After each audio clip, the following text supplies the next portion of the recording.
என்று கேட்டார். சீதாதேவி அன்புடன் அனுமனுக்கு உணவை பரிமாறத் தொடங்கினார். ஆனால் ஆச்சரியம் என்ன தெரியுமா?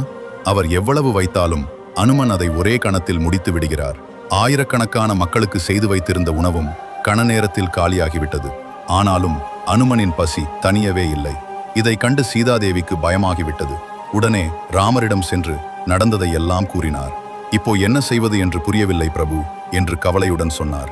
அப்போது ராமர் மெதுவாக சிரித்துக்கொண்டு, சீதா, அனுமன் யார் என்று அறிவாயா? அவர் பரமசிவனின் அவதாரம். அவருடைய பசியை தணிப்பது எனது வசத்தில் இல்லை. அது உன் கையில் மட்டுமே இருக்கிறது என்றார். சீதாதேவி திரும்பி அனுமனின் பின்புறம் நின்று மனதிலேயே, பரமேஸ்வரா, இப்போது உங்களின் உண்மை வடிவம் எனக்கு தெரிந்தது. தயவு செய்து உங்கள் பசியை அடக்கிக் கொள்ளுங்கள். இல்லையெனில் நாங்கள் அவமதிக்கப்பட வேண்டியதாகிவிடும் என்று நினைத்து பஞ்சாட்சரியை மந்திரத்தை ஜெபிக்கத் தொடங்கினார். அந்த மந்திரத்தின் சக்தியால் உடனே அனுமனின் பசி அடங்கிவிட்டது.